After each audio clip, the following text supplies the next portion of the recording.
Channel کو subscribe کریں اور بیل کے آئیکن پر پریس کر دیجئے تاکہ ہر نئی ویڈیو سب سے پہلے آپ حاصل کر سکیں۔ ایک بار درود پاک پڑھ کے کمنٹس میں اللہ لکھتے ہیں۔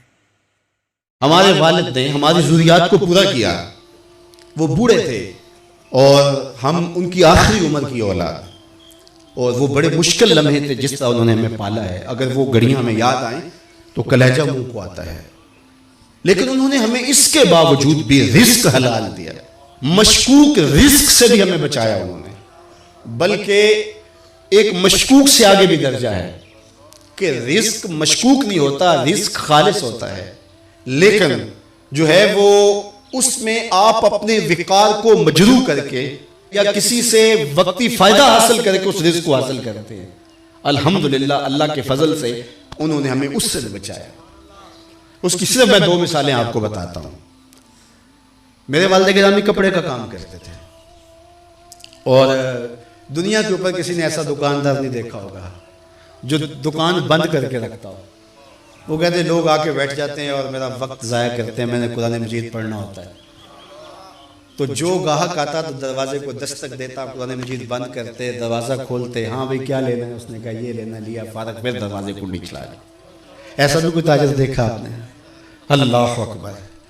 تو اس میں جب وہ کپڑا رکھتے تھے تو اس میں بھی انہوں نے طے کیا ہوا تھا کہ اس وقت زیادہ سے زیادہ جو مہنگا کپڑا تھا 30 روپے گز ہوتا تھا، اور جو درمیانہ تھا وہ 20 روپے گز، اور اس سے نیچے ہے 15 روپے، 12 روپے، 10 روپے، اس کو 6 روپے گز بھی مل جاتا تھا، اب تو کہیں نہیں ملتا۔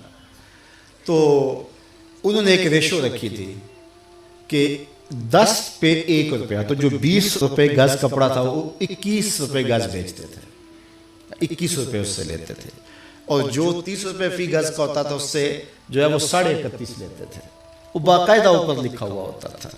اب مجھے بتاؤ اس ریشو سے اپنے خاندان کی پرورش کرنا اور اتنی گراں ذمہ داریاں کیسے بندہ عہدہ برا ہو سکتا ہے؟ لیکن لوگ رزق کی کثرت کی بات کرتے ہیں، ہم نے آنکھوں سے برکت دیکھی ہے۔ کثرت اور چیز ہوتی ہے، برکت اور چیز ہوتی ہے۔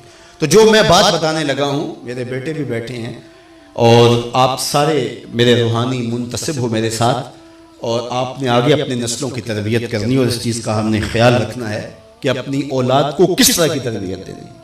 تو وہ جو کپڑا بیچتے تھے اس کے اندر لٹھا بھی ہوتا تھا، تو جب کوئی کفن کے لیے کوئی فوت ہو جاتا اور کفن کے لیے لینے آتا تو وہ جو لٹھا بیچتے اس کے اوپر وہ 1 روپیہ بھی نہیں لیتے تھے، وہ جو قیمت خرید تھی اس پر دیتے تھے۔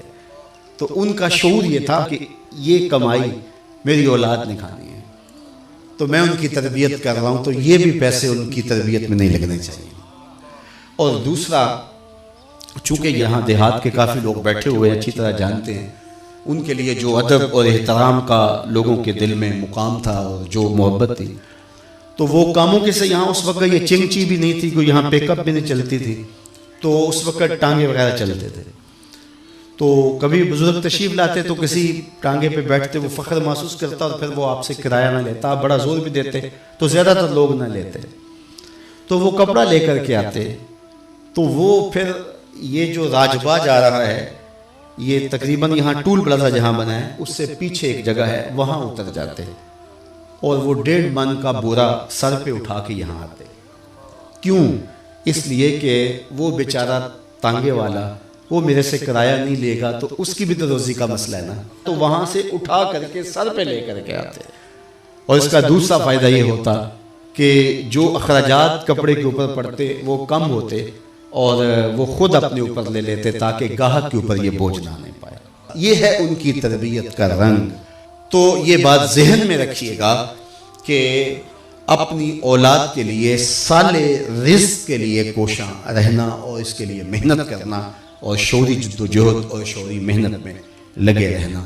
اللہ تعالیٰ کی توفیق سے انہوں نے ہماری جو سال تربیت کی، آج اس کا نتیجہ آپ کے سامنے ہے کہ یہ پورے ملک میں، پوری دنیا میں جو فیضان اور جو نور کتاب رحمت کا پھیلا ہے، یہ ان کا دیا ہوا سبق ہے جو ہم نے کوشش کی کہ اس کو یاد کریں اور پھر اس کو لوگوں تک پہنچائیں۔